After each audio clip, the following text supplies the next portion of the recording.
अस्सलामु अलैकुम, मसा अल खैर लिल जमी, या रब्बी इजअल हयातहुम कुल्लहा खैर। हज्जाज बिन यूसुफ जालिम था, जुल्म करता था, ज्यादती करता था। हजरत सईद बिन जुबैर एक ताबी बुजुर्ग थे, इतने बड़े बुजुर्ग थे कि सारी रात नमाज पढ़ते थे, सारा साल रोजा रखते थे। एक दिन उन्होंने मिंबर पे बैठ के कहा कि हज्जाज जुल्म से बाज आ जाए, वरना अल्लाह की लाठी बड़ी बेआवाज है। हज्जाज बिन यूसुफ को पता चला कि हजरत सईद बिन जुबैर ने मेरे खिलाफ बात की, बुला लिया। कहने लगा तूने मेरे खिलाफ बात की है? फरमाने लगे की है। कहने लगा तुझे पता है मैं कत्ल कर दूंगा? आप फरमाने लगे ना तू जिंदगी का मालिक है ना मौत का मालिक है, तू कैसे कत्ल कर? कहने लगा तुझे पता है मेरा? फरमाया मैंने तुझे नहीं, मैंने तो कई शद्दाद, कई हम्माद, कई कारून, कई फिरौन, कई नमरूद देखे, कईयों की दास्तानें सुनी, तू कौन है? तू तो छोटा सा है। आने लगे हजरत सईद बिन जुबैर तू जिंदगी मौत का मालिक नहीं। कहने लगा पकड़ो, कत्ल करो इसे, ले जाओ। जब पकड़कर खींच कर ले जा रहे थे ना, तो हजरत सईद बिन जुबैर मुस्कुराने लगे। अब जालिम के सामने मुस्कुराए तो उसको बड़ा गुस्सा आया, ये मेरा मजाक उड़ाता है। बुला लिया, इधर आओ, क्यों मुस्कुरा रहे हो, क्या हुआ?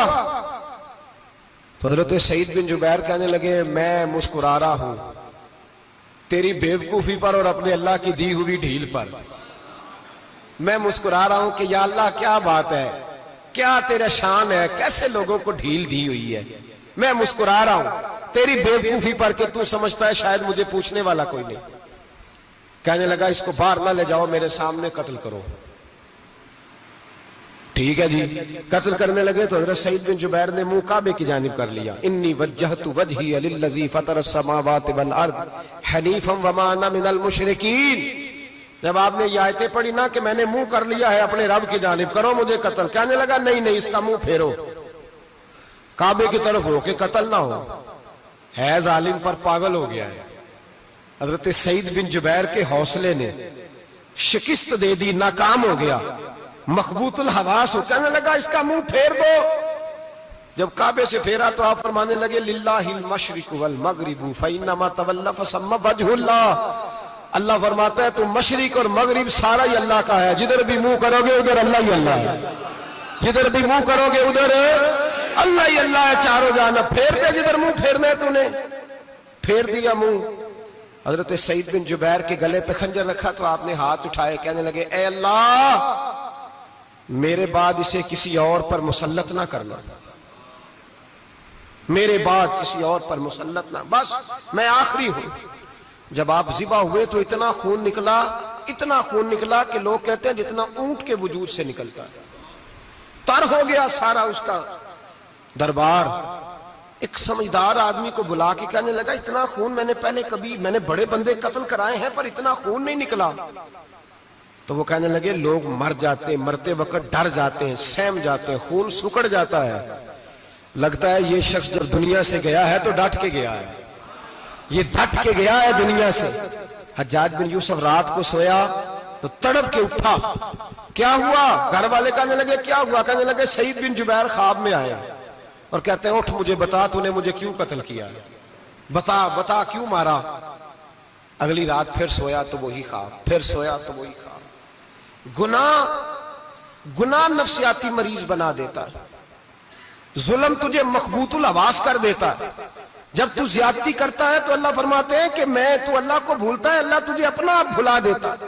फिर तू भूल जाता है, फिर तू सीधे रास्ते पे चलता है पर भटक जाता है, फिर तू सही रास्तों का तायुन करके भी गुमराह होता है, फिर तू रोज वही गाड़ी चलाता है पर अब जब तू ब्रेक लगाता है तो नहीं लगती। जब गुनाहों के साथ तू मखबूतुल हवास होता है, तू रोज वो कारोबार करता है, लेकिन जब तेरे गुनाह तुझे घेर लेते हैं फिर उसी कारोबार में तू नुकसान उठाता है। हज्जाज बिन यूसुफ तड़पता है, रोता है, यहां तक के बीमार हो गया, पेट में दर्द होती है, पता नहीं क्या हुआ, तकलीफ होती है, पता नहीं। सारे हकीम, तबीब, डॉक्टर, कोई ना समझ सका कि बीमारी क्या है। जो बीमारियां खुदाई होती हैं उनका लोगों को पता, जो आजमाइशें रब की जानिब से होती हैं वो डॉक्टरों के हत्थे नहीं चढ़ती। जो तकलीफें अल्लाह देता है उनका हकीम तबीब इलाज नहीं कर पाते, मुश्किल। और शिफा उसी वक्त होती है जब अल्लाह देना चाहे, और जब रब भी देना ना चाहे तो बड़े बड़े डॉक्टर कहते हैं कि हमारे बस की बात नहीं रही।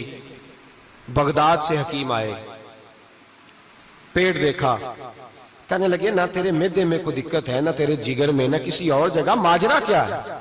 एक आखिरी इलाज है, आखिरी। वो क्या? गोश्त का छोटा सा टुकड़ा धागे के साथ बांध के मुंह में डाला और फिर एक बारीक सा तिनका लेके उसको अंदर डालने लगे गले में। वो गोश्त का टुकड़ा जब हलक के अंदर उतर गया, उस हकीम ने वापस खींचा तो कैसे ऐसी बदबू आई जैसी कभी सूंघी न थी। जानवर कीड़े मकोड़े लगे हुए बाहर निकले, और जब देखा तो जितने महल में लोग बैठे थे चिल्लाते हुए निकल गए कि ये क्या मुसीबतें हैं। हकीम भी उठ के दौड़ने लगा। कहा तुझे क्या हुआ? कहने लगे हज्जाज तेरी बीमारी जमीनी नहीं, तेरी मुसीबत जमीनी नहीं। कहा मेरी मर्ज तक तुम क्यों नहीं पहुंच पा रहे? तो कहने लगे लगता है तू बद्दुआ का मरीज है, लगता है तू जुल्म का मरीज है, तू जबर का मरीज है। तड़पता रहा, सिसकता रहा। एक वक्त वो भी आया कि घर वालों ने कमरे में बंद करके ताला लगा दिया, दीवार से टक्करे मारता। ओ भाई, जो गुनाहों के बीमार होते हैं उन्हें शिफा नहीं होती, जो जुल्म जबर बर्बरियत के बीमार होते हैं उन्हें सुकून कल्बी मुयस्सर नहीं आता। दवाइयां उन बीमारियों की बनी हुई हैं जो बीमारियां जमीनी हैं, जो बीमारियां खुराक की बदपरहेजी से होती हैं, जो गुनाहों की बदपरहेजी से होती हैं, उनकी बीमारियां, उनकी शिफा तौबा है, उनकी शिफा रुजू इल्लाह है, उनकी तौबा अल्लाह से माफी मांगने से शिफा होती है। हज्जाज जब मरने लगा तो बुलाया, ये रंग भी जरा मुलाजा कीजिएगा, दो चार करीबियों को बुलाया। पता होता है ना अपने कुर्तूतों का आदमी को, पता सारा है सरदार नुकीतियां का, जब पता होता है सारा। बुला के कहने लगा जब मैं मर जाऊं तो मुझे रात को दफन करना। क्यों भाई, औरत है? कहने लगा नहीं, रात को दफनाना। ठीक है, रात को दफना देंगे। फिर कहने लगा जब सुबह हो जाए तो सुबह होने से पहले पहले मेरी कब्र जमीन के बराबर कर देना, निशान मिटा देना। का वजह तू कलमा पढ़ता है और हुजूर का हुक्म है कि कब्र कम अज कम एक बालिश, एक गेट ऊंची होनी चाहिए जमीन से, कम अज कम। तो तू तेरी कब्र मिटा दे, वजह पता होता है अपने जुल्मों का। कहने लगा मुझे पता है, लोग मेरे मरने के बाद मेरी कब्र भी नहीं छोड़े।